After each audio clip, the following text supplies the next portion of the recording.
hear about how to use Site Designer in general, so forth and so on. I also have with me Warren Geisler, our training center manager. Warren's going to have to step out about halfway through, but Warren, say hello to the people out there. Hello to the people out there. So with that, Michael, if you could click to the next slide real quick. We are going to give you the usual, and there seems to be a little bit of a lag in the slides, so don't worry about that. But we're going to give you the usual. Most people have been on a webinar by now and know the drill, but you can minimize your console by hitting the orange and white arrow there. You can if hit the raise your hand button. Sorry, I was looking for some buttons here and I couldn't find them, so I'm a little, I got to catch my stride here, so folks. If you can hear us, if hit the raise your hand button. Yes, there we go. People were reading my mind or my lips or something. Thank you. That's good to know. And we are going to hold the questions to the end today just because this is, with so many of our Master Series guests, this is a first webinar for them and we don't want to disrupt the flow. But if you do have questions, please type them into the question box and we will try and get to them at the end. We may run a little long here. Michael's got a lot to show, so please stick with us if you have one of your questions. And Michael, let's move on to the next slide because that talks a little bit about you. Why don't you introduce yourself now? Okay. Pardon me for having a bit of a head cold and a scratchy throat. I live in the Vail Valley in the little town of Gypsum, and I've lived there for 16 years. I've had my own practice for 13 years now, and I started using Revit about 2 years ago. I did introductory 4-day training here at CAD-1, and right after I got home, I started 2 or 3 projects in Revit. Cold turkey right off the bat, I threw myself into it because I knew I had to learn it, and if I didn't learn it, I was going to be behind the curve. And I also quickly realized that Revit's site tools are pretty lacking in what you can do. So I started looking around to see if there was add-on software. I pretty quickly found SiteWorks by Eagle Point Software. I got in touch with Eagle Point and purchased their software. And I started using that to do my site work on my projects. So I don't really know that much about Revit's built-in site tools, and we're not really going to talk about that today. We're going to talk more about Site Designer and the tools that it has and how those can be used. Michael, if I may interrupt just real quick. Now, you're hearing that this came from Eagle Point and so forth and so on. If you're on Revit subscription 2015 and you have the Revit version 2, which came out last fall, I believe it was September timeframe, Autodesk bought the Site Designer tools from Eagle Point and are starting to build them up more and more, but you do have access to it as part of your subscription. So, don't go freaking out that you got to go call Eagle Point all of a sudden here, but it is available to you. You can get access to that through your standard account and going into the downloads page and the extra downloads, and you should be able to find it there. Yep. So when Eagle Point had it, they called it SiteWorks. Now it's called Site Designer, but it looks and acts exactly the same. There have not been any changes to it yet, to my knowledge. So with that, we're going to get right in and get started here today because Michael had quite a bit to show. This is going to be kind of a live presentation, and learn the keyboards here. That's all right. There we go. The first thing I'm going to show is just a couple of projects that I've done. I'm still learning Revit. If you're familiar with CAD-1's presentations and you're familiar with Brian Juge and Brian Mackey, I'm not at their level of skill. I struggle on a daily basis with Revit. I do the best I can. I'm getting better and better every day. But I just wanted to show you a few images of some of the projects I've done to give you an idea of what you can do with Revit Site Designer. You can work on steep slopes. You can work on flat slopes. You can manipulate grading and terrain to do lots of different things for you. It's not the most intuitive software. It takes some getting used to, but once you learn it, it's just like Revit. Once you learn what Revit wants, it becomes kind of easier to use. So some of these projects you can see are on relatively steep slopes where a lot of earth had to be cut out to get driveway access into these projects.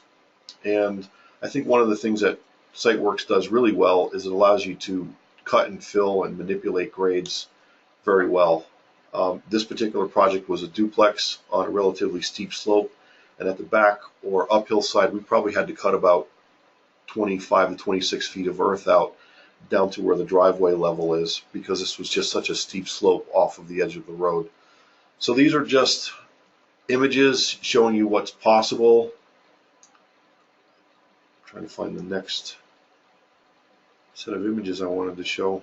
And just so everybody knows, you know, even though Michael's been working with Revit for a couple of years, he's been, as he said, doing especially mountain architecture, residential, and so forth for quite some time. So he's been working in SiteWorks and Site Designer and, you know, some of the other tools that were available over the years to do site work, and that's important to remember.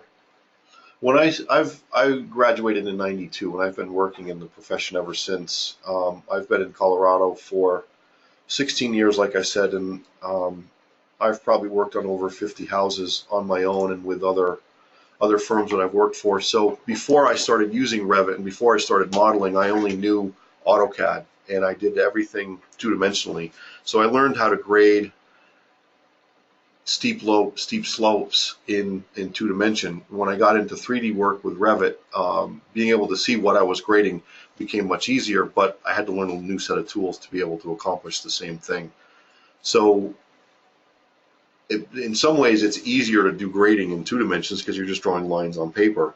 When you get to 3 dimensions and you're actually starting to cut and manipulate the ground with Revit and SiteWorks, it's a whole different animal. So part of the limitations that we're going to be up against from the beginning, and this is what the guys over at Eagle Point told me from the beginning, Site Designer is limited by the way Revit looks at a topo surface. So when we look at a topo surface, I'm going to delete that because we're going to recreate that in a moment. And so I do notice there's a little bit of a lag here today, so just you know, stay with us on this, and hopefully it doesn't get too bad. It just seems like some days the sunspots are a little too active on us here or something. I'm not sure. Yeah, the solar flares. So you know, Michael, you're starting out with kind of a bounding box there, it looks like, and so forth to create that topo. Where's the topo coming from? How are you bringing that information in? You know. One second. Okay. Now, when you start a project, when I start a project, I have an AutoCAD file, and I get a survey from my surveyor. Right. I get a topographic survey from my surveyor. One of the very first thing that I do is I clean up this topo file. Okay. Because typically a surveyor will use Civil 3D to make it, and then they'll export it out as an AutoCAD file. And when you import it into AutoCAD, there's a lot of stuff that's not quite right. So I put a good amount of time into cleaning up this AutoCAD file. One of the first things I'll do is I'll select all of the elements just with a box. I'll copy it, and then I'll create a brand new blank slate AutoCAD file, and I'll paste all that information into a blank file. It gets rid of a lot of errors, it gets rid of a lot of headaches down the road, and the file just acts a lot better for me in AutoCAD. Then what I'm going to do is I'm going to move that file. So I move it to 0, because unlike Brian Juge and Brian Mackey, I don't care where this thing lives in space. I want it to be in a place where I know. Sacrilege. So it is. I know it's sacrilege to civil engineers out there, but I don't care where it lives in space. I want to know where it lives in AutoCAD space and where I'm going to link it into Revit. So I put one of the property corners at 0, and then I make sure that all my line weights look right. because I'm going to use this file as an underlay in Revit when I print out my site plan drawings. Because when I print out a site plan, I want all the information that's on my site plan to match exactly to the survey, the stamped survey that I have to submit for building permit. I want everything to look exactly the same. I don't want to have any different information. So, but I want my graphics to look right on my architectural drawings, and some of those graphics look different than the way a surveyor or civil engineer's drawings look. For example, topo lines on an architectural drawing are dashed. Topo lines on a survey drawing are solid. Property lines on a surveyor's drawing are solid. Property lines in an architect's drawings are dashed dot. They're just different line styles. So we have to go through and clean up all of that stuff to get this file to look the way I want it, but I want all the information to be the same. Like, I want the legal descriptions of the lot lines here. I want that to be on my drawing so that if anybody ever questions it, I can say, I didn't touch it, that's from the surveyor, that's the legal description, that's the way it is. So once I get my survey file the way I want it, I'm not going to flatten it. When I used to work in AutoCAD and everything was 2D, I would flatten this whole thing out so everything was at 0. I actually want all my topo lines to be at the level that they exist at in space. So then what I do is I'm going to go to, I'm going to make sure I'm in my right file. I'm going to go to my Revit file and I'm going to link CAD. So I'm going to go to Insert, Link CAD, and then I'm going to find that survey and I'm going to link it. Okay. So once you bring that file in, that's already existing. So I don't want to create a new one, so I'm going to stop that right now. But this is a topo surface that I've made from that existing file. And for some reason it's not acting right. So what I'm going to do is I'm going to try to remove this. I'm going to remove it, and then I'm going to load it again. I'm going to delete that, and I'm going to.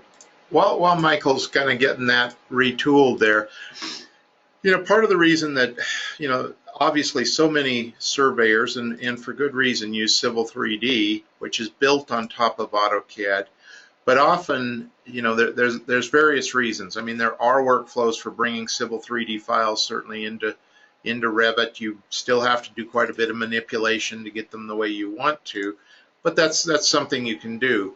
Many people still take the Civil 3D file like Michael is doing and then ask that it be saved back to an AutoCAD file. The reason being is that a lot of the tools that an architectural firm has, Building Design Suite Premium or whatever, don't have Civil 3D built into them.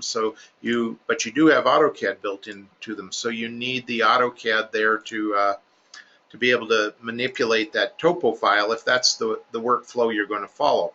And if you follow that workflow, when you save a Civil 3D file back to AutoCAD, there's a lot of things that make sense in Civil 3D, but they don't pick up fully in AutoCAD. So when Michael talks about cleaning up his AutoCAD file, that's what he's talking about. It's not that you're going to have a lot of junk and necessarily errors. You're just going to have information that AutoCAD doesn't interpret from Civil 3D fully. So there is a little bit of cleanup there, but nothing terribly hard. And so, just kind of want to keep you on track, because that's certainly one of the questions that comes up is, do we have a, I thought you could do this in Civil 3D. Well, you can if you follow the right workflow. But again, as our master series, what we show is, somebody who's doing this reasonably successfully, masterfully successfully, and the workflow that they use, hopefully you'll glean some things from that. So Michael, it looks like you're looking in the visibility graphics area or somewhere along the lines For there. some reason, I can't figure out what's going on with my model. I've got when you link your CAD file in, your contours are going to come in, and they're hidden for some reason, and I can't figure out how to unhide them. So if I go in here and I tab, I can select my survey file, but it won't unhide. So, and I can show you, if I go to my working site plan, we can see that that's my CAD file. So I can't show it to you right now in 3D, but when I link my CAD file in, We're getting a couple people here saying, look in visibility graphics. I think your contour lines are not checked. oh, that's right. So that's what I do. Sometimes I'll turn those contour lines off. Okay, so now that's my topo surface. I'm going to delete that. Now I can give you a quick rundown on how you, thank you, for how to make a topo surface. So once you get your CAD file linked, you get your topo lines. So to start using Site Designer, the very first thing that you need to do is you need to create a topo surface, but you need to create that in Revit before you can start using Okay. Site Designer. So you're using the Revit site tools to do that? Is that what you're doing? Yes. Okay. Yes. And Brian Juge and CAD-1 have done a couple of excellent seminars on topo and how to create topo surfaces, how to link files back and forth between your building file and your site file, as well as setting project base point and survey point. We don't have time to go over that stuff. So at the very minimum, I'm going to create a topo surface from the import file, and I select the file. I don't want anything except my contours, and then it will create the file. Now this is a very important point to take a look at. What I mentioned earlier about the limitations of Revit and site, Revit looks as site as points in space. Every one of these points has an elevation. If you click on it, it'll give you an exact elevation. Revit triangulates all these points. So one trick you can do to see what that does is, so once we create that, I'm going to just accept it for now. We can go to Visibility Graphics, and we can scroll down to Site, or Topography. And this button here, Triangulation, that will show you what the triangulated points looks like. And you're getting a tin surface, basically. yeah. The guys at Eagle Point told me that this is how Revit looks at site surfaces, and this is kind of where the limitations of what Site Designer can do come into play. That just gives you a basic idea of how Revit thinks about site stuff. We don't need to look at that. But what we do need to keep in mind is that there are points in space, and what Site Designer does is it manipulates points. So there are a number of tools that Site Designer has that we can use to manipulate those points and create different topography elements.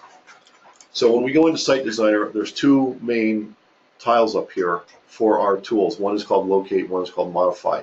Before we can do anything, even though we've created this topo surface in Revit, we want to give that a name and call it Existing. Pardon me. We want to call that existing topo because at some point we're going to need to differentiate between what's an existing topo and what's a new topo. So before we can start using Site Designer, we have to create or set base topo surface. And so that brings up this window, and it will list the name that of the topo surface we just created. If you don't give it a name, it's going to show a topo surface, but it's not going to give you that name here. So that's one reason why you want to give it a name. And at another point, I'll give you more information as to why you're going to have multiple topo surfaces. So select that. It's going to give you the option to name it. I always leave it as proposed topo surface, and it's going to give you a phase. Phasing also becomes very important down the road as well, as far as getting your graphics to look right. And then you can apply, it creates a topo surface. So now what you've got is you've got two topo surfaces right on top of each other. So what I'm going to do is go back to Visibility Graphics. I'm going to go to Import, and I'm going to turn those contour lines from my CAD file off. So you can see if I do a window and select, I've got two topo surfaces on top of each other. If I shift and select one of them, now I've only got one selected. You can see that's the existing topo. So that was created in, that should be we can change that face to existing. All that's going to do is change the graphics on how those lines show up. And in different views, you can actually hide one topo surface because sometimes you may not want to see that one. So there, we've created our topo surface. Now we've got a surface that we can start to manipulate using the Site Designer tools. Before I start showing you what some of these different tools can do, we need to take a look at the Family Manager. It's a little bit similar to using families in Revit, but this is where you control what all of these tools will do. So let's take a look at soft terrain. Soft terrain is basically one of your most useful tools. With soft terrain, you've got some different base families here. You've got berms, you've got mass grading, and some of these I renamed myself. So let's take a look at this family, and it gives you this great tiny little box that you can hardly see anything in. Hopefully, as AutoCAD develops this, they'll give us a little more breathing room to be able to see what's going on. But here is where you can control what your topography tools are going to do.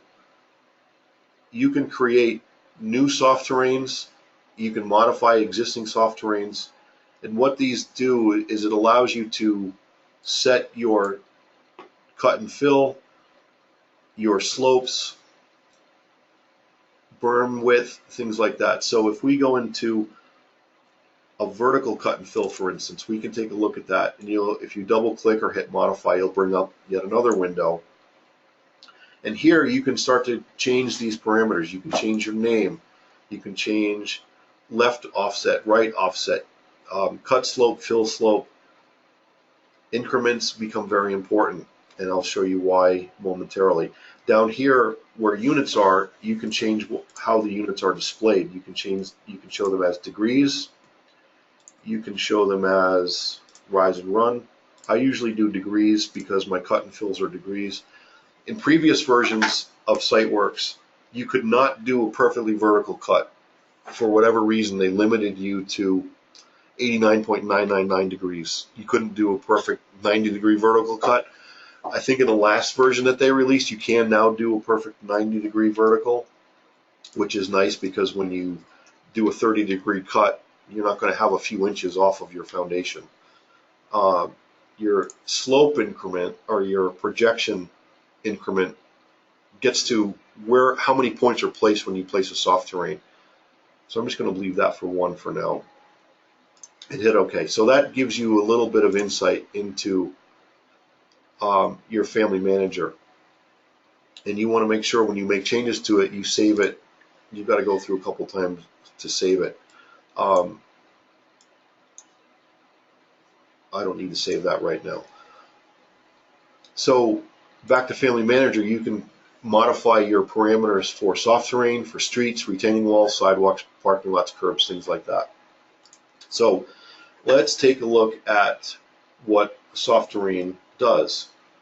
So when I set up a project, I have 2 files that I'm working on simultaneously.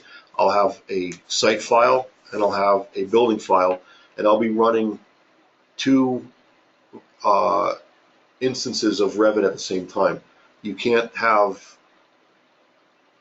an instance of your site file running at the same time that you have an instance of your building model running on the same instance of Revit. So you have to have two open, and they're linked together. So they're showing you exactly the same thing, but I do all my site work in my site file, and I do all my building work in my building file, and I do all my printing from my building file, so I don't have to go back and forth and print from one to the other.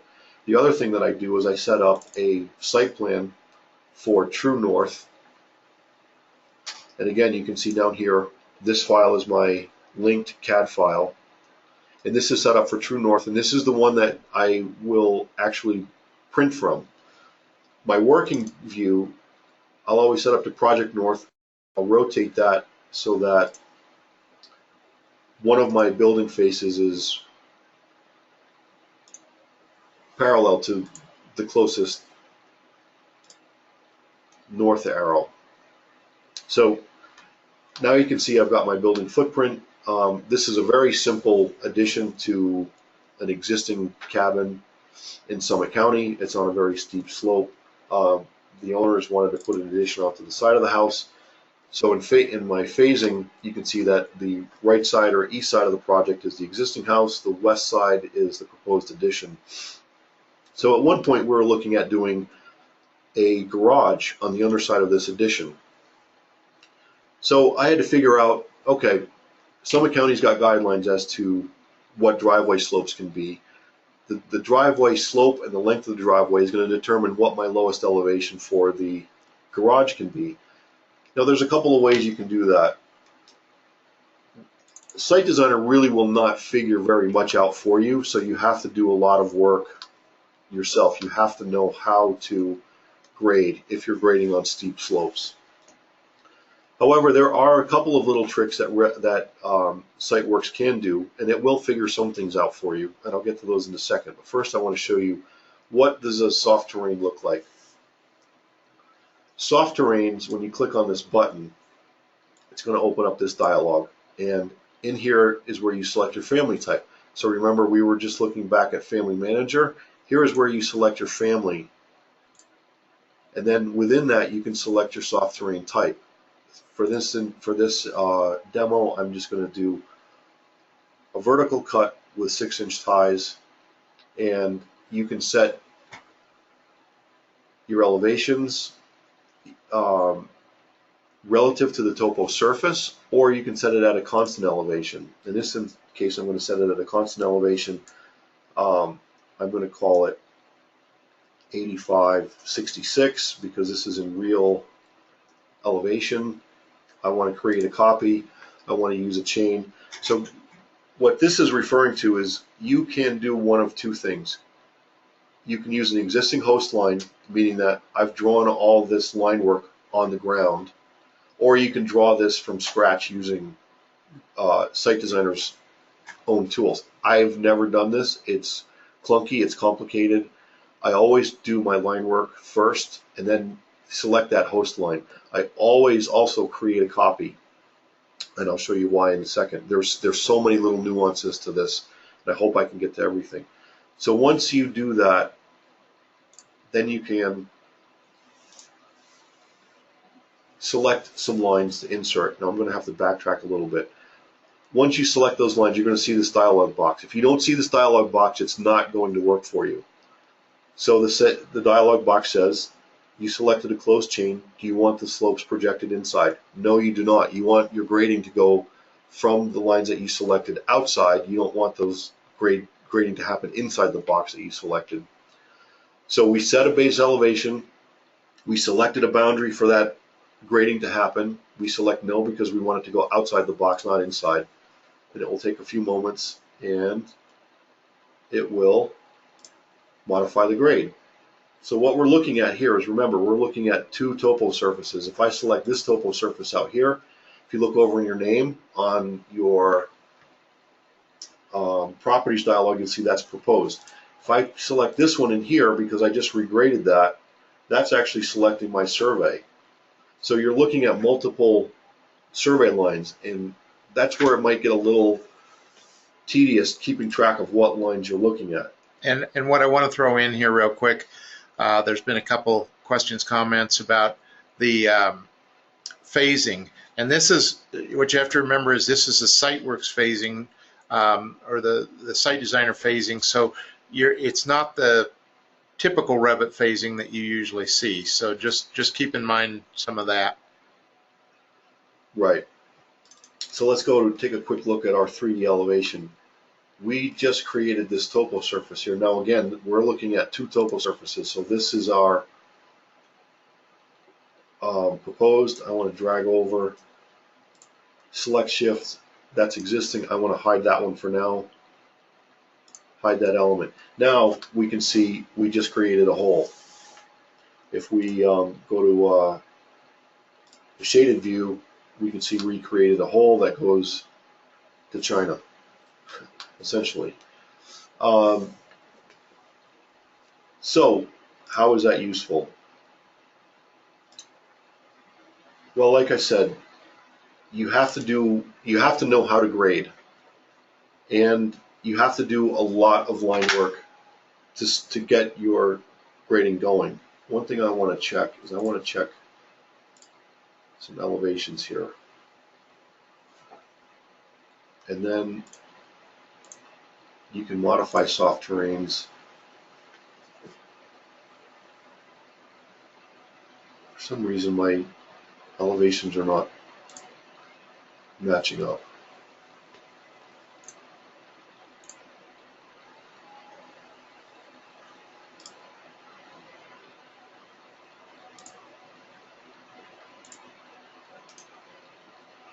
I'm going to hide that for a second. Then I'm going to check my spot elevations.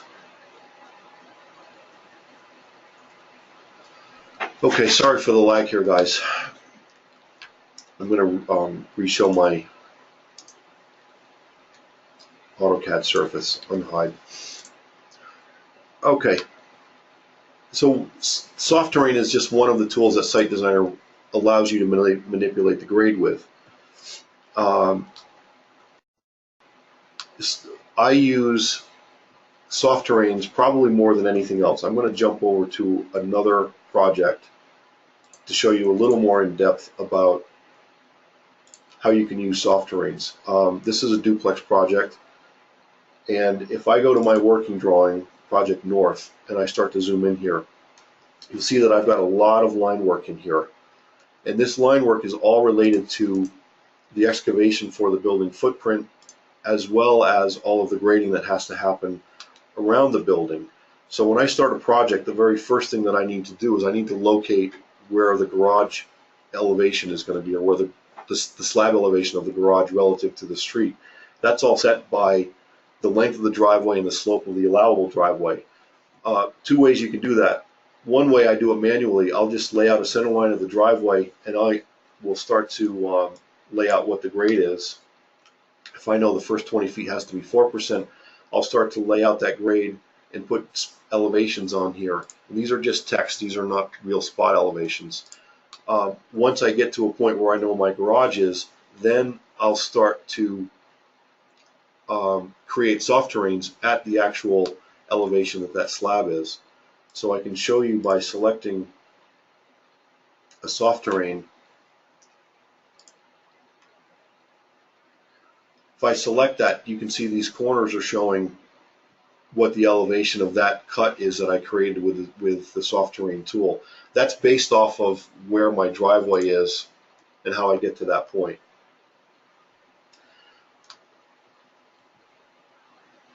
So I hope this is making sense at this point. There's so many things going through my head. I'm trying to You're doing fine. I'm trying to make it as relevant as possible and try to keep this as lively and entertaining as well as informative as possible. We, our guests on this broadcast here, the Master Series, very few of them have really done a webinar at this point. So it's a little different to sit here and try and think and talk and everything at the same time. Michael, you're doing fine here today. Well, thanks, Dan. All right, so let's jump back to soft terrains for a moment, and let's take a look at what soft terrains can do for us. So you have to do your line work very diligently. I happen to be a personality type that's a perfectionist, so I'm kind of a perfectionist about getting my lines down. And in some ways, you have to be a perfectionist when you're doing line work for site works, because if you're not creating closed loops or closed circles, SiteWorks is not going to work for you, and it's not going to do what you want it to do.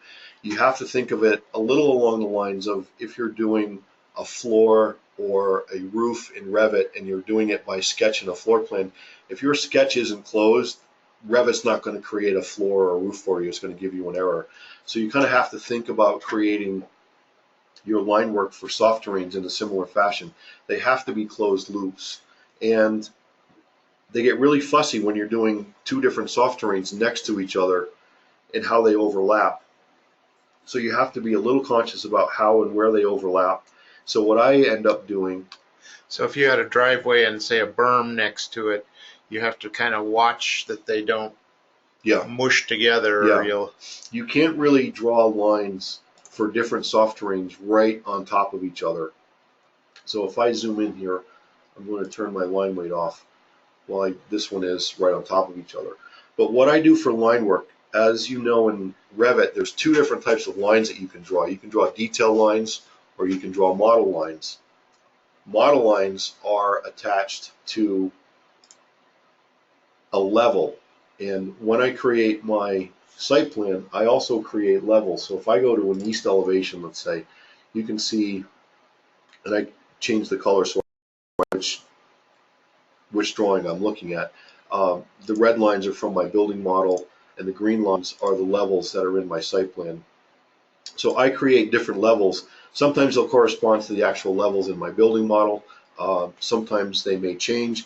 It really doesn't matter. The reason I create several different levels in my site drawing is so that when I'm in my Project North working drawing, I'm going to put different lines on different levels, because Site Designer doesn't like lines that overlap. It won't read them as separate lines.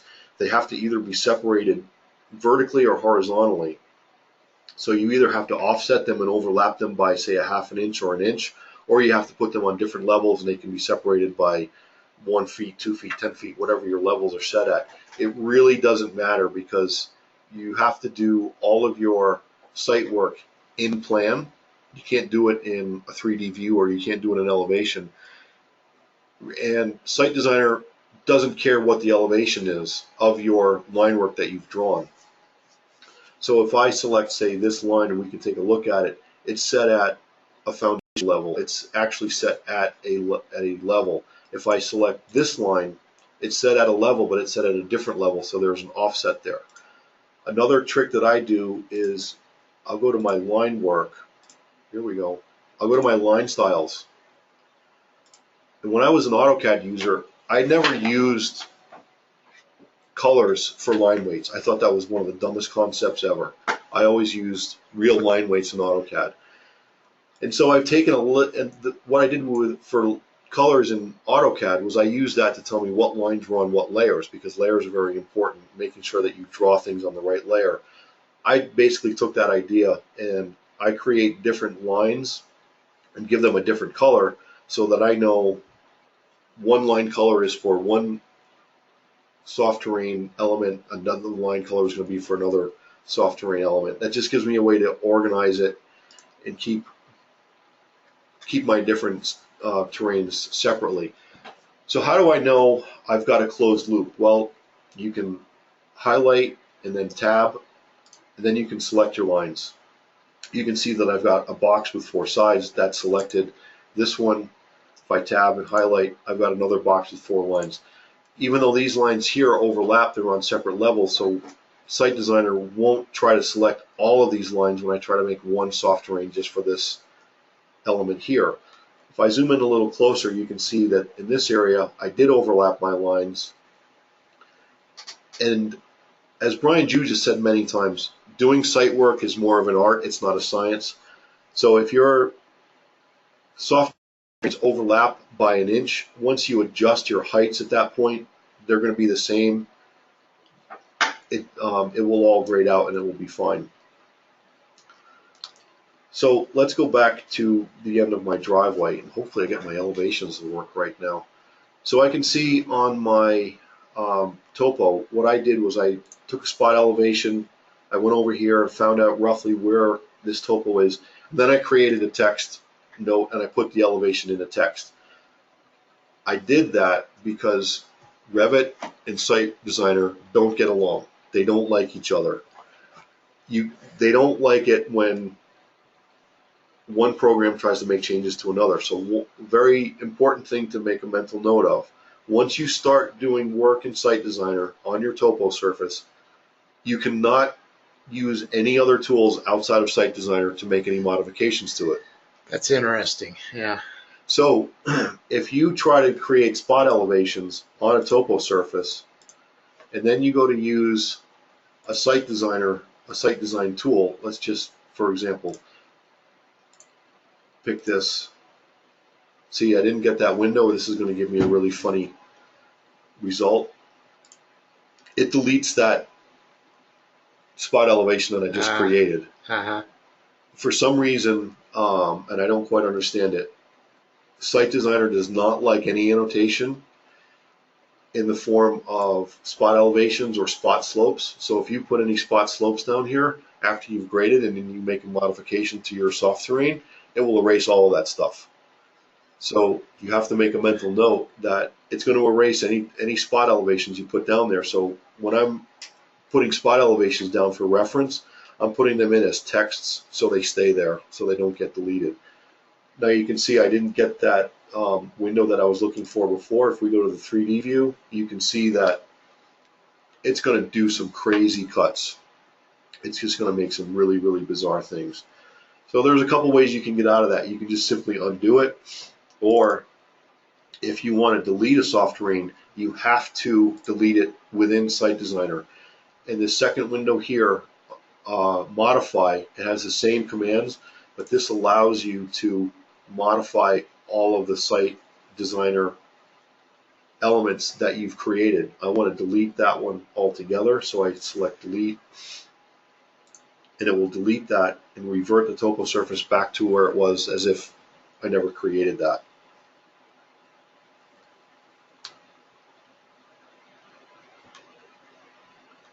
So what I want to do with this line work here is I want to make sure that I've got some form of a closed loop.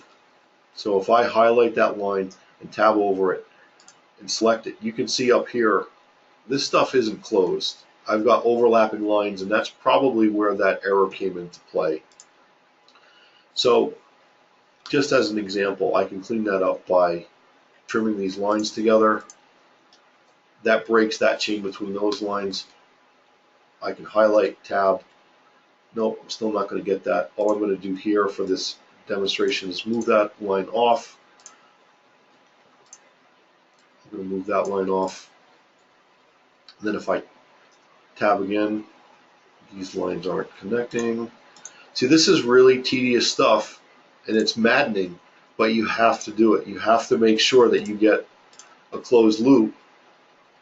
Otherwise, your Site Designer tools aren't going to work for you. They're not going to do what you want to do. So sometimes you might have to go in here and convert lines.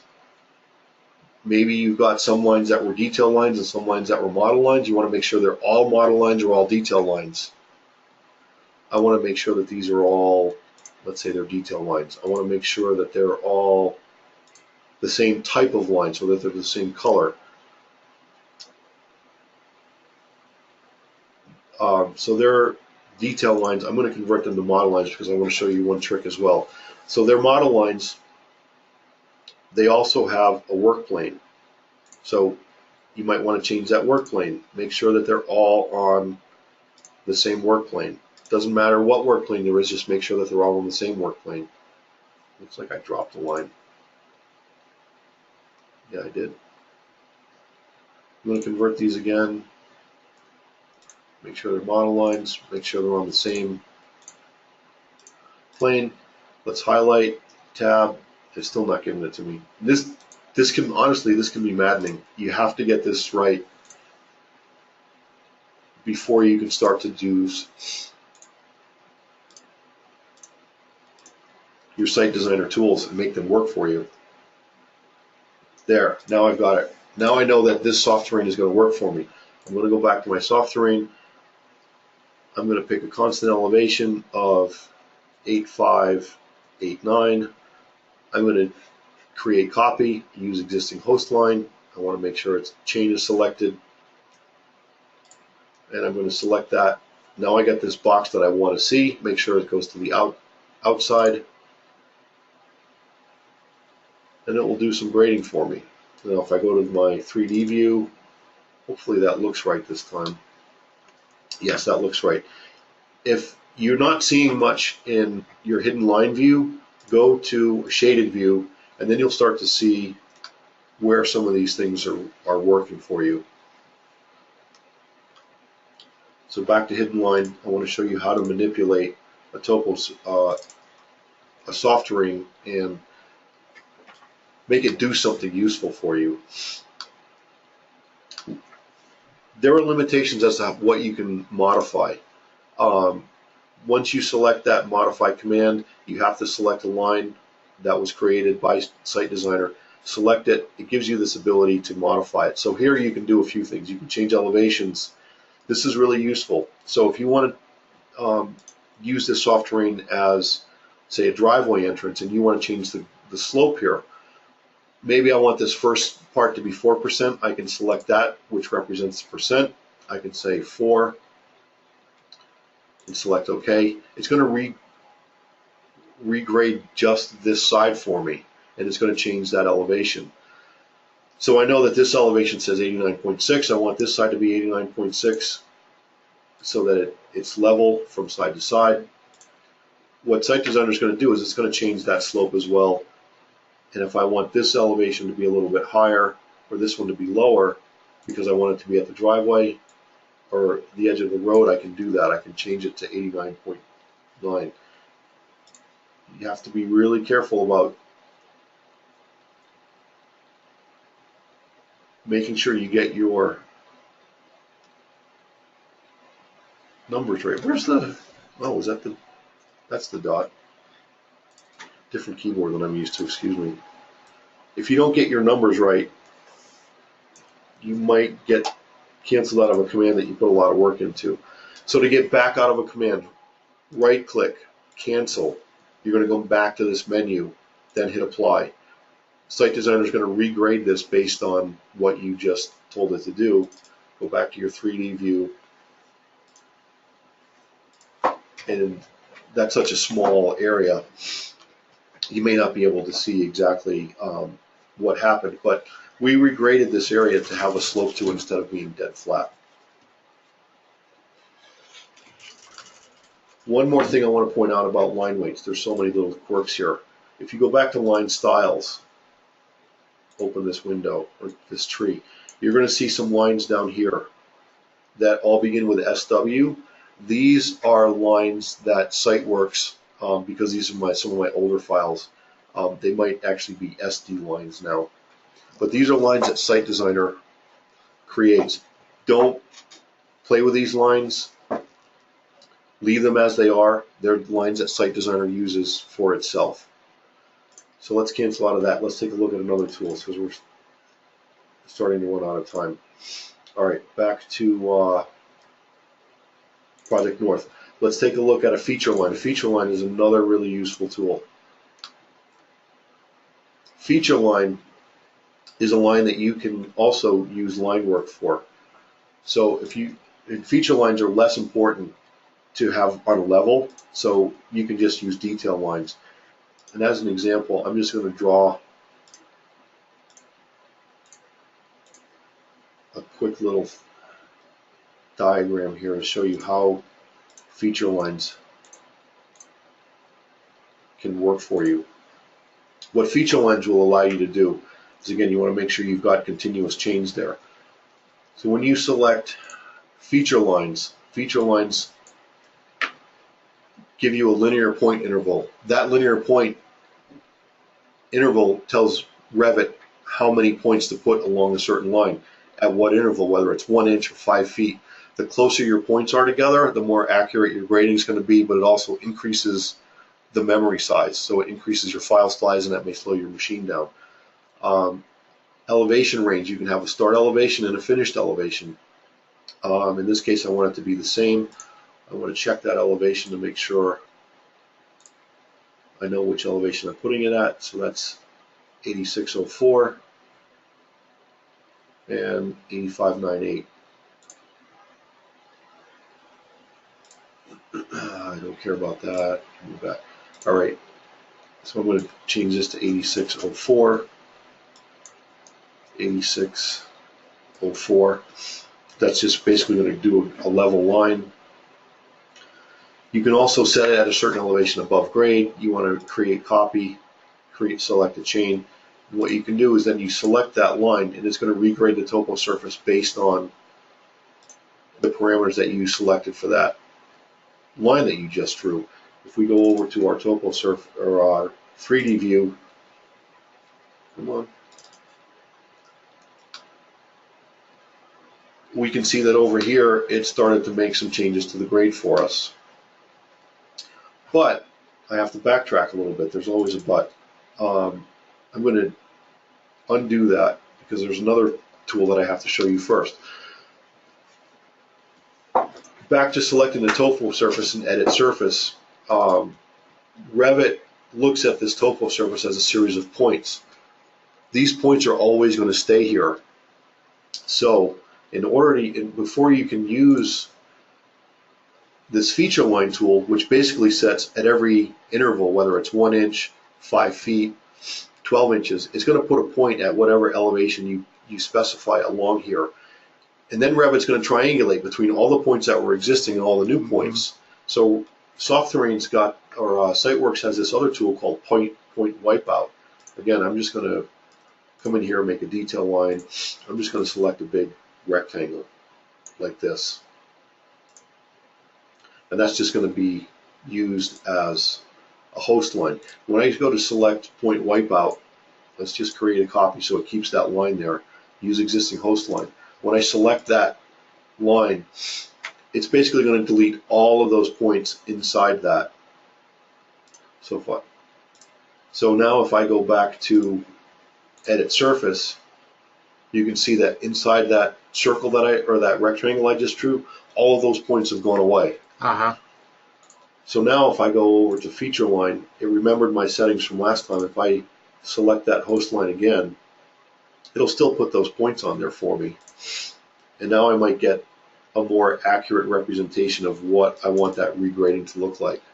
You know, Michael, what's interesting about this is that, and given the history of where this came from, a lot of these tools are very close to what is done in Civil 3D, such as the feature line and so forth. And knowing that Eagle Point was, you know, very big in developing tools for Civil 3D, what it kind of looks like is that they may have taken some of those Civil 3D tools and then, you know, done a job of trying to adapt them to Revit. And I can see where some things, you know, get a little vexing and some things work okay. So yeah, it's interesting. There's definitely a lot of trial and error and going back and forth and understanding what's going on. I've never used Civil 3D, but the guys at Eagle Point had told me that some of the tools were based on how Civil 3D works. I can see that, you know, looking at them here. So anyway, we've got about 6-8 minutes. We'll run a little bit over, I'm sure, but I'll let you get back to it here. Okay. So back, just really quickly, back to feature lines. You can modify feature lines. If you select that feature line tool and then select the line that you want to modify, let's say we want to change this elevation, you can change the vertexes. So let's call that one 10. Make sure we get that right, otherwise it's going to yell at us and we're not going to be happy. So let's call that one 20. And we'll call this one 10 again. And this will just give you an idea of what's going to happen. Now again, to get out of the modify command, right click and click cancel. That basically means cancel the modification command. It doesn't mean cancel the whole command, it just means get back to this modify feature line. Then click apply and it will make your changes. And you can see that this is going to start to look crazy when we look at it in 3D. Basically, it's going to take those new points that we just created and grade everything around it back to whatever points it's going to meet. So how do you use feature lines? Feature lines can be used a number of ways. The way I mostly use it, I actually use it as contour lines. So when I go back to my project North, if I go to my building, it just happens that this building is a relatively flat part of the site. I'll use feature lines, so I'll come in and do detail lines. If I want to regrade away from the house at a certain grade, I'll start to use feature lines as if I were making real grade lines and get positive drainage away from my house. Now that I've got those detail lines set up, I might go in here, I'm going to do a point wipeout, No. I'll do a point wipeout, draw a line like that, go back to Site Designer, do a point wipeout. Let's see, I'll show you the area. So if I do that, all of these little points in here, those are all the points that are going to get deleted. So once I delete those points, I can close that. My elevation over here is going to be 8604 again. So if I go back to Site Designer, feature line remembers 8604, which I want to do, I'll select that line, and that will actually be a new grade line. And what that starts to do is it starts to set up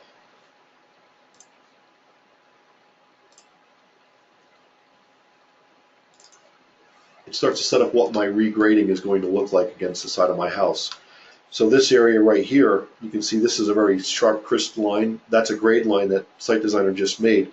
These little wiggly lines here are where we eliminated or deleted the points. So those lines are kind of like lost in space. They're kind of floating around with not really knowing where to go. Once you do that, then you can start to manipulate the grade around your house. That's the best use that I've come up with for using feature lines. So those are the three main tools that I use: soft terrain, feature line, point wipeout. Retaining walls, I haven't figured out how retaining walls work really. To me, they're almost useless. I use them as visual aids more than I use them as real grading elements. Again, if you take a detail line, my elevation up here, annotate spot elevation. My elevation up here is 8616. Site Designer, retaining wall. Again, select a family. So within that family, select a wall type.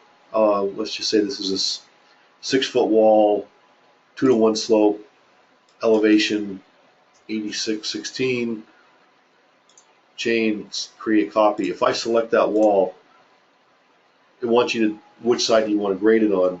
I'll pick the downhill side. Just had to upgrade my model because I think that might have been from a previous version. It'll put a wall in here, but it's not going to quite do exactly what we would want it to do. Retaining walls in my world are designed to differentiate between a lower grade and the higher grade. So at the bottom of the wall, the grade is going to go downhill, and at the upper part of the wall, the grade is going to go uphill. So let's see what this crazy thing did. Wow. That's a heck of a retaining wall. Yeah, you can see that it will do some really crazy things for you unless you get your parameters and your line work exactly right. I'm just going to undo that. You know, what I will say is that, you know, many people in Civil 3D use the feature line as a and base the retaining wall on that. So that might be something to look at there. So I'm going to jump to I'm going to jump to another file, and I'll show you more specifically how I use retaining walls. I use a lot of line work to create all of these benches. So when we zoom in here, this is actually a retaining wall right here. Retaining walls, if I select the right one, retaining walls are masses. And when Site Designer creates them, they're created as masses. I don't use them as grades, as grading tools. I use them as visual elements. Okay. And I do all my grading using soft terrains. So all of this line work, these pink lines, these green lines, these are all different soft terrains that I've created to create my site grading and my site benches. So when I go into my 3D view and I start to zoom in here, this is a retaining wall right here, but it's not doing any real grading. That's only sitting on top of other grading that I did using other features. So if I hide that wall and kind of come in a little bit of a side angle, go to a shaded view, you can see what I've done is I've actually cut the ground using a soft terrain and then placed a retaining wall in there only visually, because retaining walls will do really, really crazy things to your grade, and they really don't do exactly what we want them to do with the way we think about grading.